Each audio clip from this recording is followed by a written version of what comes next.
अस्सलाम वालेकुम class 9th chemistry. आज हम unit number 3 atomic structure Bohr atomic theory जो है उसको डिस्कस करेंगे। लास्ट लेक्चर में हम लोगों ने रदरफोर्ड एटॉमिक मॉडल के बारे में डिस्कस किया था और उसकी मैंने एक्सप्लेनेशन आपको बताई थी। और बोहर एटॉमिक थ्योरी जो है इसमें क्या हुआ, इसमें जो है ये आपको एक डायग्राम नज़र आ रही है जो कि Bohr model of an atom है। ठीक है, इसमें जो है ना आपको इतना ही बस देखने को मिलेगा कि जो है ये बहुत इजी था मॉडल इनका। ठीक है, इसमें क्या होगा ना कि जो आपको पता है ना कि एक मिनट लेट मी जो है ना मैं इसको निकाल लूँ मार्कर को। यहाँ से देखें, ये हमारे पास एक एटम है। ठीक है, हमें पता है इसके अराउंड जो है इलेक्ट्रॉन रिवॉल्व करते हैं। ये मैंने आपको पिछले लेक्चर में भी बताया, जिसने वो नहीं देखा वो देखें, वो बहुत ही मैंने सिंपल करके आपको समझाने की कोशिश की है।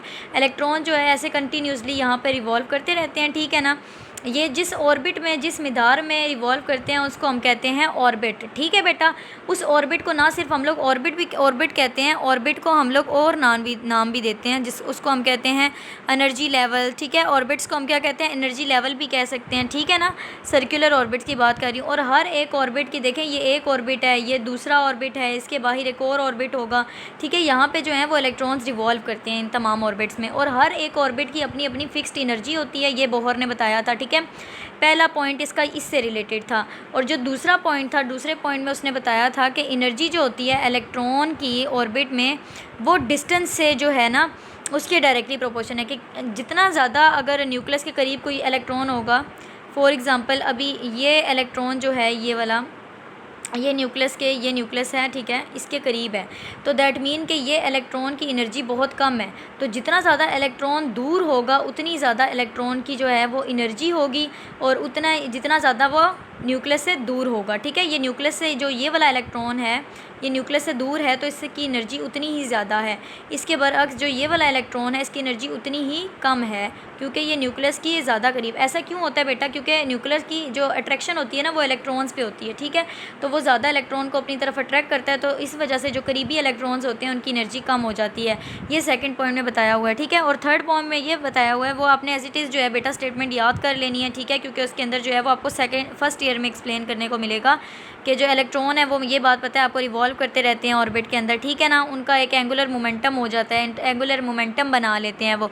तो इस इक्वेशन को कहते हैं प्लैंक्स कांस्टेंट। ये इसकी वैल्यू है, ये आपने बस इतना याद रख लेना है, बाकी सारा आप समझें।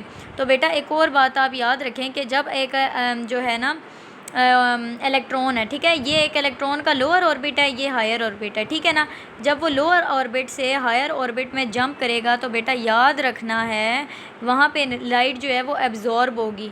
इसी तरह से अगर ये वाला हायर जो इलेक्ट्रॉन है ये लोअर ऑर्बिट में अगर जंप करता है, ठीक है, हायर ऑर्बिट से लोअर ऑर्बिट में जंप करता है, तो वहाँ पर एनर्जी जो है वो इमिट होगी और एनर्जी जो है वो रिलीज़ होगी।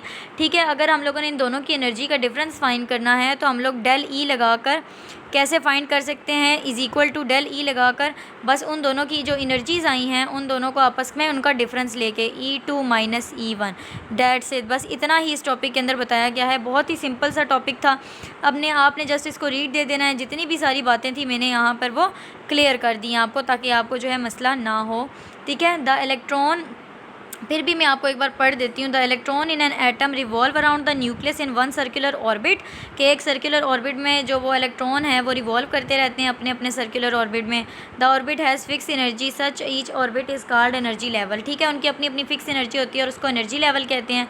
Energy of an electron in an orbit is proportion to the distance from the nucleus, के जितना ज़्यादा इलेक्ट्रॉन दूर होगा उतनी ज़्यादा उसकी एनर्जी होगी। ठीक है, जितना ज़्यादा वो न्यूक्लियस से दूर होगा। ये वाली मैंने आपको समझा दी थी। ये जो चौथी वाली है इसमें बताया हुआ है जब इलेक्ट्रॉन जंप करता है लो से हाई ऑर्बिट में तो एनर्जी क्या होती है, एब्जॉर्ब होती है। इसी तरह अगर वो जंप करता है हायर से लोअर ऑर्बिट की तरफ तो वहाँ पे एनर्जी जो है वो क्या होती है बेटा, इमिट होती है या रिलीज़ होती है। तो ये बात, ये मैंने डिफरेंस आपको बस इतना सा था बेटा। ओके, नेक्स्ट लेक्चर के लिए अपना ख्याल रखिएगा। अगर आपको वीडियो पसंद आई हो तो लाइक सब्सक्राइब ज़रूर कीजिएगा, ताकि मेरी आने वाली वीडियोज़ जो हैं वो आप तक आसानी से पहुँच सकें। बहुत शुक्रिया आपका। अल्लाह हाफ़िज़, मिलते हैं नेक्स्ट लेक्चर में।